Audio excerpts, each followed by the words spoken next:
또 여러분이 기대했던 것보다 더 많은 은혜를 체험하는 귀한 시간 되길 간절히 바랍니다. 갈라디아서를 중심으로 해서 말씀을 연구해 나가려고 합니다. 갈라디아서 1장 1절 한번 보도록 하겠습니다.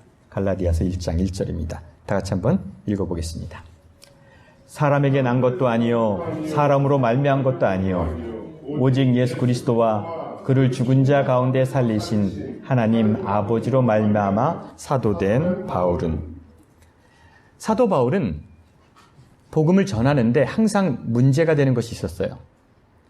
여러분, 사도 바울이 잘생겼을까요? 제가 잘생겼을까요? 어떨 것 같아요? 어떻게 알았어요? 사도 바울은 이렇게 우표도 많이 나와요.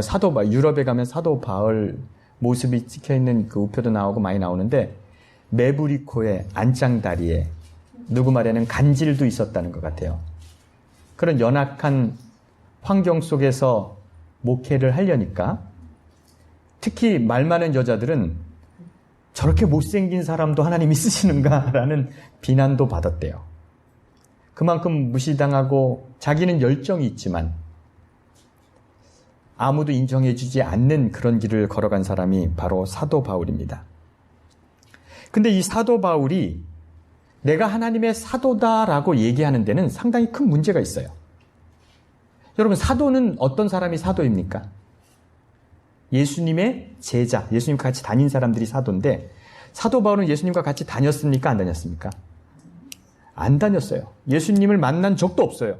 그런데 자기가 사도라고 합니다. 그리고 예수님을 만난 경험은 어떤 경험이냐면, 자기가 다메섹 도상을 가다가 길거리에서 만났다는 거예요. 누가 봤어요? 못 봤어요? 아무도 못 봤어요. 자기 혼자 하나님의 사도라고 합니다. 곤란할까요? 안 곤란할까요? 곤란하죠.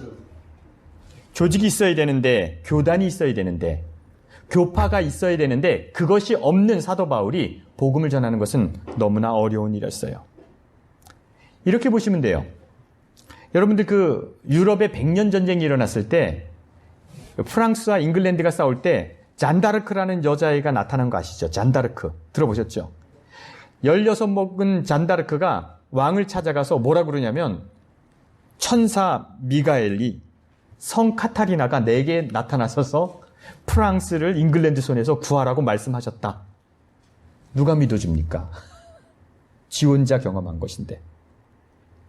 사도 바울도 이런 취약한 점이 있는 거예요. 아무도 인정해주지 않는데 자기는 하나님을 사랑하기 때문에, 예수님을 만났기 때문에 복음을 전해야 되는 그런 사명을 갖고 있었다는 거죠.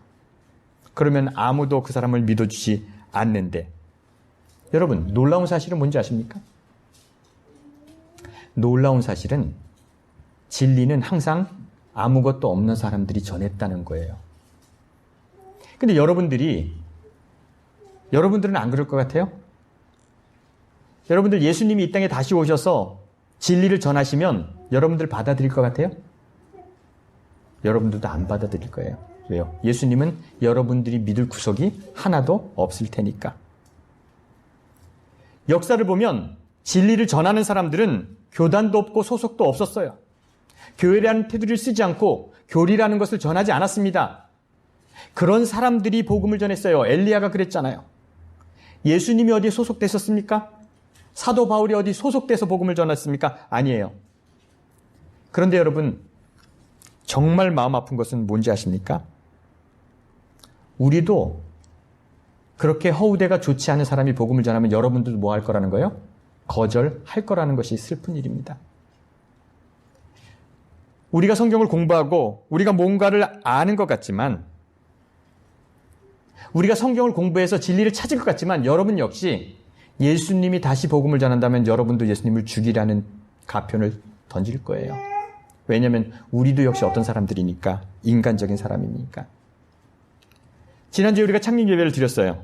그런데 우리가 무슨 성산, 교회 이름도 잘 몰라 목사가 성산 순복음교회를 한다니까 사람들이 막 뭐라고 하더라고요. 왜 교단에 소속되려 하는가?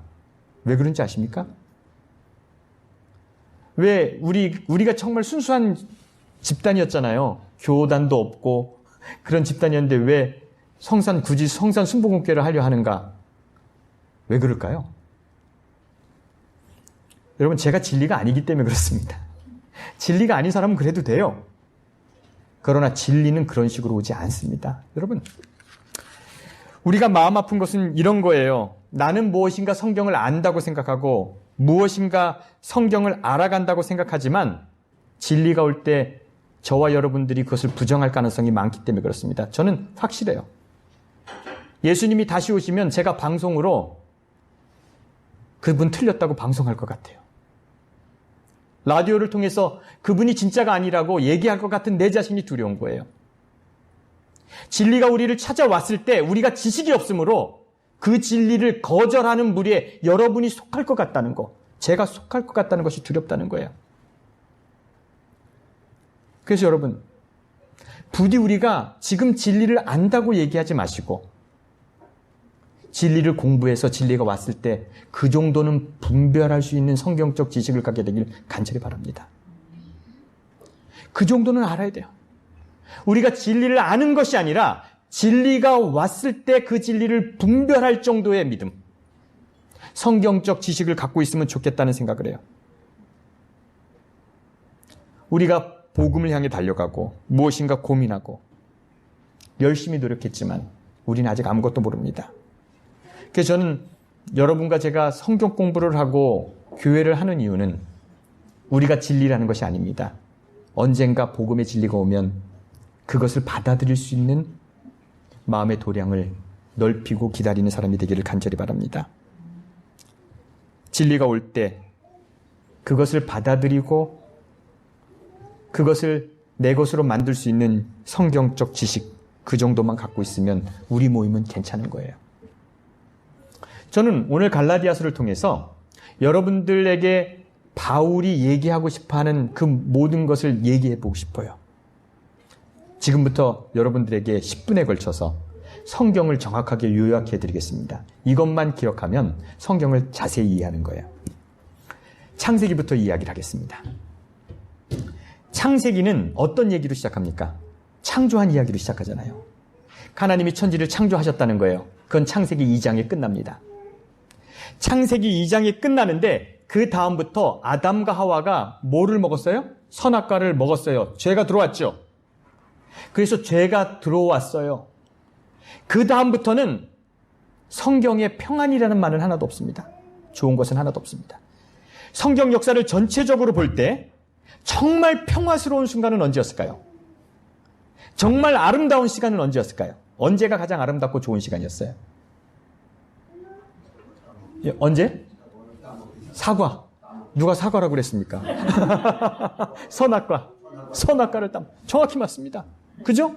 그거 따먹기 전에 천지를 창조할 때 하나님은 보시기에 좋았다라고 그랬어요. 그리고 아담을 먼저 창조했어요. 아담을 먼저 창조하고 동물들이 막 창조됐는데 동물들이 지나가면서 쌍쌍이 지나가니까 아담이 나는 짝이 없네? 외롭구나. 이렇게 생각할 때 하나님이 하와를 만들어 주셨잖아요. 하와를 만들고 첫날 밤을 지냈을 때 좋았을까요? 안 좋았을까요? 안 해보셔서 다 모르셔요? 결혼 첫날 밤 기억 안 나셔요? 좋았을 거예요. 너무 좋았을 거예요. 그때가 좋은 것의 끝입니다. 그 후엔 좋았던 거 한 번 없어요. 하와가 선악과를 갖고 와서 선악과를 먹은 순간부터 이제 성경 이야기는 시작되는데 아담과 하와의 큰아들이 작은아들을 뭐합니까? 죽입니다. 에덴 독산에서 쫓겨납니다. 홍수로 세상을 멸망시키십니다. 큰아들이 작은아들을 죽이려 해서 야곱은 도망을 갑니다. 아버지 이삭을 아들은 속입니다. 애굽으로 가서 노예 생활을 수백년 합니다. 120년간 해요.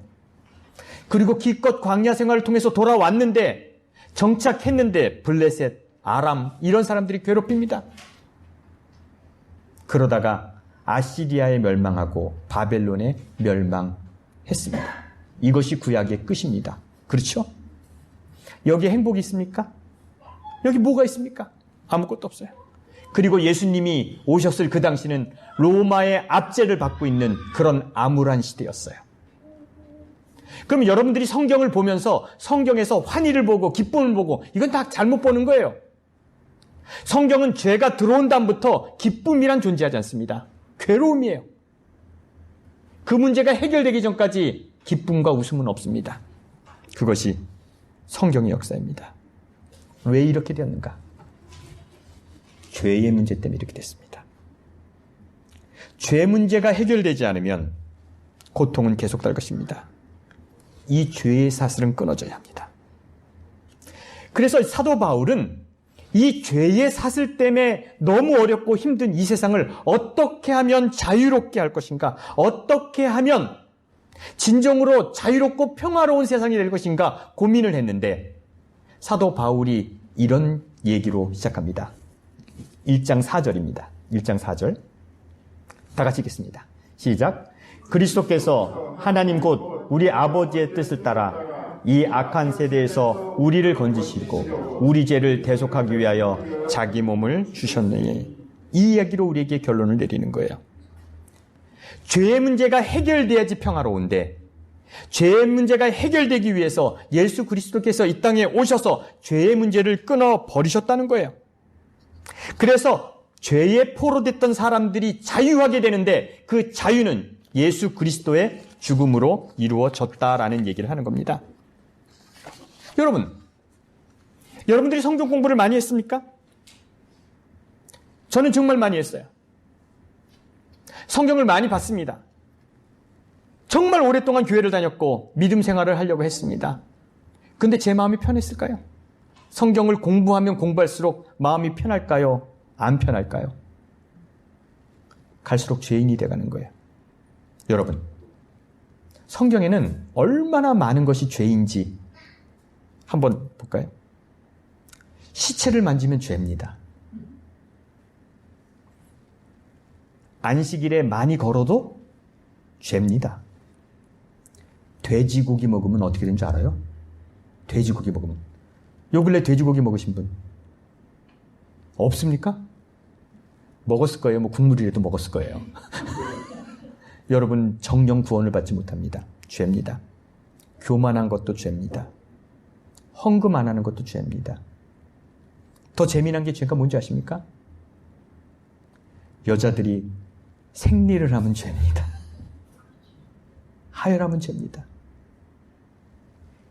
그것이 죄뿐 아니라 그가 누웠던 그 침실도 부정합니다. 부정한 짐승을 만지면 부정합니다. 벌레를 만져도 부정합니다. 그는 진 밖으로 나갈지니 정결해야 들어옵니다. 더 재미난 건 뭔지 아십니까? 이런 것들은 뭐 이상하지만 그렇다고 쳐요. 신명기 23장 10절에 남자들에게 이런 얘기가 있습니다. 밤에 자다가 몽설했을 때. 몽설이 뭔지 아십니까? 예? 모르셔요? 그렇게 순진하셔요, 여러분들은? 남자가 꿈에 이렇게 하다가 했어요. 이거 아무도 모르는데 이것도 뭡니까? 죄입니다. 그런 사람은 진 밖으로 나가서 정결해야지 들어올 수 있습니다. 종교는 말입니다. 수많은 것을 죄로 만들어야 합니다. 그리고 그 죄를 해결하기 위해서 몸부림치는 과정에서 종교에 매달리기를 원해요. 그래서 종교의 시작은 항상 어떻게 시작해야 됩니까? 여러분을 뭐로 갖다 놔야 돼요? 죄인입니다. 그래서 교회를 나와서 뭘 해야 돼요? 봉사요? 예배를 드려야 돼요. 그런데 하나님은 빈손으로 오는 것을 좋아하지 않습니다. 뭔가 들고 와서 죄를 해결해야 돼요. 악하다는 거죠. 우리가 근본이 악하기 때문에 죄 문제를 해결하기 위해서 그 죄 문제를 해결하기 위해서 양 한 마리를 사갖고 와야 된다는 거죠. 그것을 벗어나야 된다고. 그것을 벗어나야 되는데 유대교에서 그것을 붙잡고 사사건건 죄인데 그것을 벗어나야 한다고 얘기하는데 도대체 어떻게 벗어나야 합니까? 우리의 죄 문제는 어떻게 해결합니까? 그래서 유대라는 종교는 모든 것을 죄로 만들고 그것을 해결하기 위해서 종교가 필요하고 예배가 필요하고 헌금이 필요하다고 가르치던 그런 것이 구약의 종교였습니다. 종교에 귀의하면 할수록, 기독교에 심취하면 심취할수록 죄인이 되거하게 만들어버렸어요. 특정한 종교는 화장을 진하게 해도 죄입니다. 귀걸이 하는 것도 죄입니다. 몰몬교회는 아직도 커피 먹으면 교단에서 출교됩니다. 아주 힘들어요. 여러분, 제사장의 기능이 뭡니까? 제사장은 제사를 드리는 것이 기능이에요. 그런데 제사장이 제사를 드리는 기능 중에 가장 제일 먼저 해야 될 기능은 뭐냐면, 양을 갖고 온단 말이에요. 내가 죄를 졌어요. 어젯밤에 아무도 모르는데 몽정을 했어. 죄를 해결해야 될 거 아니에요. 그러면 양을 한 마리를 갖고 옵니다. 그래서 하나님께 내 죄를 회개하기 위해서 이 양을 갖고 왔는데 제사장이 돋보기를 가지고 양을 검사를 합니다. 이건 흠이 있어. 하나님께 드릴 수 없어. 그래 버렸어요. 그럼 어떻게 되는 건지 아십니까? 내가 내 죄의 사함을 받기 위해서 양을 갖고 와서 죄를 깨끗함을 받길 원해서 그렇게 왔는데 제사장이 내 재물을 드릴 수 없다고 그러면 어떤 문제가 생깁니까? 어떤 문제가 생겨요? 아이씨, 더러워. 그냥 갈래. 내가 잡아먹지. 이렇게 하면 됩니까? 안 되는 거예요. 그 사람은 죄 문제를 해결해야 되기 때문에, 양을 드리지 못하면 죄 문제가 해결되지 않기 때문에 어떻게 한 거예요? 두려운 거예요. 제사장이 재물을 안 받겠다고 하는 것은 뭐냐면 그 사람에게 무슨 선고를 받는 거예요? 사형 선고를 하는 거예요. 너는 구원받을 수 없어. 라고 얘기를 하는 거예요. 그게 종교였다는 거예요. 그 시대에 예수님이 오셨을 때 사도 바울이 있을 당시의 종교라는 것이 그런 거였다는 거예요. 그런데 사도 바울이 이런 얘기를 하는 겁니다. 죄의 문제는 뭐했다? 해결됐다는 거예요. 더 이상 죄가 문제되지 않는다는 겁니다. 예수 그리스도의 십자가의 보혈로 인간이 되어 오심으로 자유하게 했다는 겁니다. 죄의 굴레에서 벗어날 수 있다는 것입니다. 매년 죄 문제 때문에 그렇게 괴로워했는데, 율법은 우리를 죄로 얽매이는데 그 죄에서 우리가 벗어날 수 있다라고 얘기를 하는 것입니다. 여러분, 한번 따라 하시겠습니까? 우리가 여지껏 죄라고 생각했던 것 대부분이 죄가 아니다. 믿으시기 바라요. 여러분이 생각해왔던 죄라고 생각했던 거, 그것이 정말 하나님 앞에 나갈 수 없다고 생각했던 그 거의 대부분이 죄가 아니었어요. 그것은 죄가 아니라 어떤 거였어요? 따라하시고 합니다. 죄가 아니라 좋지 않은 거였다. 좋았다는 게 아니에요. 좋지 않은 거였어요. 좋지 않은 것은 죄가 아니에요. 나쁜 거예요, 그거는. 내가 나쁘다고 해서 하나님 앞에 나가지 못하는 게 아니에요. 예배드리지 못하는 게 아니에요. 내가 나쁜 짓을 했기 때문에 하나님이 나를 안 사랑하는 것도 아니에요. 그런데 종교는 그것을 죄라고 정의하고 그것은 하나님을 만날 수 없다라고 정의해서 사람을 두렵게 했다는 거죠. 그런데 사도 바울이 이런 얘기를 하는 겁니다. 그 문제는 예수 그리스도의 십자가의 보혈로 뭐했다? 다 해결됐다는 겁니다. 이 문제는 무엇입니까? 죄 문제가 해결됐다는 것이 의인이 됐다는 겁니까? 죄 문제가 해결되면 의인이 된 겁니까? 내가 과거의 죄에 더 이상 묶여있지 않다면 내가 의인이 된 겁니까? 옛날에 이제 미국에서 처음 왔을 때 저는 그 교회에 대해서 잘 몰라요. 나는 그냥 한 종교에 계속 그것만 진리인 줄 알고 살았기 때문에 다른 교회에 대해서 잘 몰라요. 근데 우리 아들 둘하고 우리 집사람이 이제 딴 데를 갔는데 한남체인에서 감자깡을 사 먹고 있었어요. 우리 아들이랑 고쪼록 앉아서 감자깡을 이렇게 먹는데 어떤 아줌마가 오더라고요. 그리고 우리 애들에게 질문하더라고요. 얘들아, 니네 구원을 받았니? 그러더라고. 우리 애들한테. 그래서 우리 아들이 뭐라 그랬을까요? 아니요. 그러면 그러니까 아줌마가 구원받게 해줄게 그러더라고요. 그래서 그럼 좋지. 그래서 따라하라는 거예요. 저 영접기도 찾아놓은 거 있으면 한번 여러분들 제가 구원받게 해드리겠습니다. 오늘 이걸 잘하시면 구원을 받으시는데 이걸 한번 따라하시면 좋을 것 같아요. 있습니까? 없습니까? 자, 이게 뭐예요? 영접기도.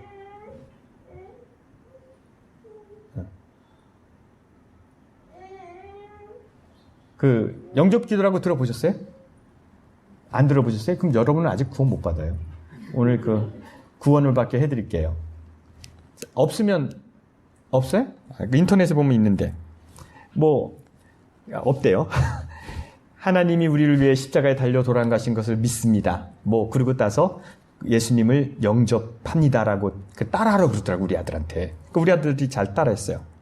그러니까 그 아줌마가 저한테 아버님 되시지요? 그러더라고요. 그래서 예. 오늘을 꼭 기억하세요. 오늘 선생님의 아들들이 구원을 받은 날입니다. 그러더라고요. 영접 기도를 했다고, 입으로 시인했다고 구원을 받았다는 겁니다. 그래서 제가 그 생각을 했어요. 참 구원 쉽다. 한번 여러분 오늘 구원 받아야 되니까 이게 맞을지 모르니까 내 말이 틀릴지 모르니까 여러분 같이 읽겠습니다. 시작. 주 예수님, 나는 주님을 믿고 싶습니다. 십자가의 죽으심으로 내 죄값들 담당하시니 감사합니다. 지금 나는 내 마음의 문을 열고 예수님을 나의 구주, 나의 하나님으로 영접합니다. 나의 죄를 용서하시고 영생을 주심을 감사합니다. 나를 다스려 주시고 나를 주님의 영원한 사람으로 만들어 주옵소서. 예수 이름으로 기도합니다. 아멘. 영접 기도는 여러 가지가 있어요. 그래서 입으로 했어요? 시인했기 때문에 구원을 받았다는 겁니다. 여러분, 이게 맞다면 여러분들은 오늘 이걸 시인했기 때문에 구원을 받으신 겁니다. 수첩에다 기록하세요. 오늘 몇 월 며칠입니까? 11월. 오늘 여러분 구원받은 날입니다. 입으로 시인하셨기 때문에. 이렇게 입으로 시인했다는 게 구원을 받았다는 겁니까? 이런 게 의인이 됐다는 겁니까? 죄의 문제에 사로잡혔던 사람이 사도 바울이 그렇게 선언했다고 의인이 됐다는 겁니까? 도대체 사도 바울이 죄 문제가 해결됐다는 얘기는 뭡니까? 여러분, 이런 거예요. 여러분이 전에 술을 많이 마셨습니까? 여러분이 지난 삶이 도박으로 그런 삶을 살았습니까? 그러나 지금부터 하나님을 믿기로 선택하면 새로 시작할 수 있다는 겁니다. 과거가 어쨌든지 내가 예수님을 믿기로 선택한 그 순간 새로 시작할 힘을 얻는다는 것뿐입니다. 새로 시작한 힘을 얻었기 때문에 내가 의인이 된 겁니까? 아니에요. 의인이 된 것이 아니에요. 우리는 우리의 죄를 버리고 앞으로 나갈 수 있다는 겁니다. 여러분, 우리가 기독교인으로 살면서 수많은 죄책감이 우리를 짓누르고 그렇게 살았어요. 그런데 정말 우리가 술을 먹는 문제나 도박을 하는 문제나 담배를 피는 문제나 이런 문제가 정말 하나님 앞에 나가는데 문제가 될까요? 여러분, 정말 두려워할 건 뭐냐면 변화되지 않고 하늘에 갈까봐 두려워해야 하는 겁니다. 제가 이런 생각을 해서 설교를 준비하다가 제가 잘 아는 친구가 담배를 피는데 적어도 제 앞에서는 안 피기로 마음을 먹었대요. 그런데 그 담배 피는 사람이 말이에요. 하늘에 가서 담배 필 장소를 찾으려면 얼마나 힘들까 생각이 들더라고. 여기 가도 기도하고 있고 저기 가도 뭐 하고 있으면 참 힘들겠다. 그런 생각이 들더라고요. 도박하던 사람이 하늘 가면 참 힘들겠다 생각이 들더라고요. 우리가 걱정해야 되는 것은 무엇이냐면 변화되지 않은 성품으로 구원받을까 봐 걱정하는 거예요. 변화되지 않은 성품을 계속 유지하면서 사는 것이 두려운 거지, 우리가 그전에 생각했던 그런 죄라고 정했던 그런 것들이 문제가 되지 않는다는 겁니다. 그래서 사도 바울은 우리에게 어떤 얘기를 하냐? 그리스도께서 하나님 곧 우리 아버지의 뜻을 따라 이 악한 세대에서 우리를 건지시려고 우리 죄를 대속하기 위하여 자기 몸을 주셨으니, 이 문제는 뭐냐면 과거에 그 전에 하던 모든 것을 넘어서서 이제 새로운 사람이 될 수 있다는 가능성을 여러분에게 제시하는 겁니다. 우리는 이제부터 그렇게 살면 되는 거예요. 저는 한 이야기를 하고 마치도록 합니다. 여러분 정글북이라는 책 읽어보셨죠? 정글북 들어보셨죠? 정글북에 모글리라는 아이가 나옵니다. 모글리는 부모를 떠나서 동물들이 모글리를 키웠어요. 근데 모글리가 자라나서 모글리가 사람이라는 것을 알게 되고 이제 사람이 사는 동네로 가게 됐습니다. 그때 동물들이 모글리에게 이런 얘기를 합니다. 먼저 곰이 이런 얘기를 해요. 모글리야, 네가 사람 사는 동네로 갈 때 꼭 기억해야 할 것이 있다. 우리 곰들은 꿀을 너무 좋아한다. 그래서 벌집을 찾으면 그 꿀을 따먹기 위해서 나무로 올라간다. 그리고 꿀을 먹는다. 그리고 그 꿀을 먹고 나서 그 벌집은 과감하게 버린다. 너도 세상에 사람으로 살아갈 때 무엇인가 잡을 때가 있으면 버릴 때가 있다. 그때 과감하게 버려라. 곰이 이런 충고를 해요. 칸이라는 뱀이죠.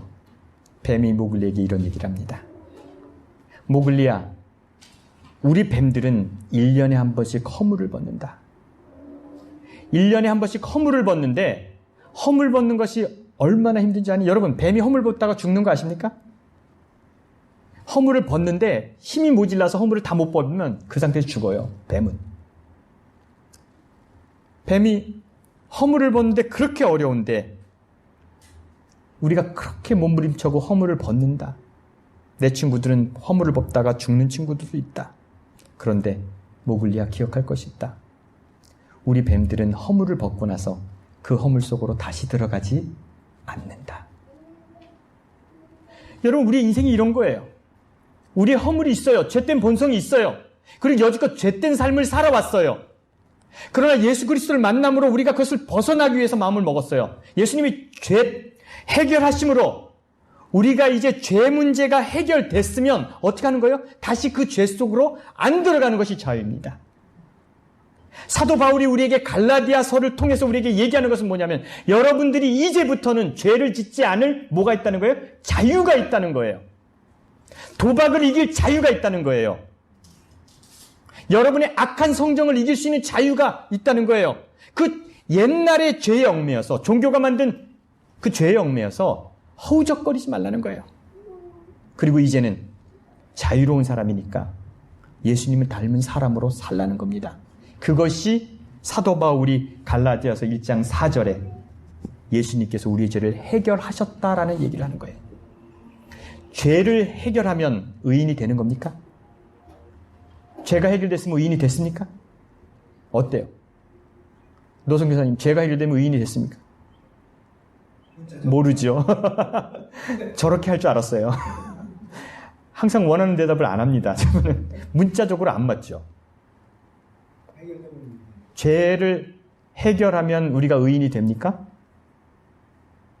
만약에 우리가 살인을 저질렀어요. 그래서 감옥에 갔다 왔어요. 그럼 의인이 되는 겁니까? 아니죠. 그대로 있는 거예요. 나는 그대로예요. 죄 문제가 해결됐기 때문에 의인이 되는 건 아닙니다. 앞으로 우리는 어떻게 돼요? 예수님을 닮아가는 삶, 의인이 되기 위해서 몸부림쳐야 되는 거죠. 여러분, 정말 두려운 건 뭔지 아십니까? 죄가 두려운 것이 아니라, 담배 피는 것이 두려운 거 아니라, 도박하는 것이 두려운 것이 아니라 모난 성품으로 예수님을 만나는 것이 두려운 겁니다. 변화되지 않을까 봐 두려워하는 겁니다. 옛날처럼 똑같이 사는 것이 두려운 거지. 변화되지 않는 삶을 살아가는 것이 두려운 거지. 그 전에 내가 어떻게 살았고 어떤 잘못을 했는지가 중요하지 않다는 겁니다. 여러분들이 모난 성격 가지고 천국에 가는 두려움에 사무치게 되길 간절히 바랍니다. 이 생에서 문제가 해결되지 않으면 천국에서 예수님 말씀하실 때마다 노선교사님처럼 삐딱하게 얘기할까 봐 고민하시기 바랍니다. 그렇게 하면 예수님 앞에서도 그렇게 한다는 거예요. 모난 성격이 있으면 구원 받은 상태에서도 딴지 걸고 그럴 거예요. 하늘에서 술을 만들어야 될 거예요. 변화되지 않으면, 바뀌지 않으면. 우리가 두려워할 것은 우리의 과거의 죄가 아니라 변화되지 않을 것에 대한 두려움을 갖게 되길 간절히 바랍니다. 이렇게 계속 살아야 되는가? 그래서 여러분들, 죄의 문제가 해결됐기 때문에 이제 예수님을 닮아가는 삶을 살게 되기를 간절히 바랍니다. 자유함을 가지고 더욱더 예수님을 닮아감으로 승리하는 저와 여러분이 되기를 간절히 바랍니다.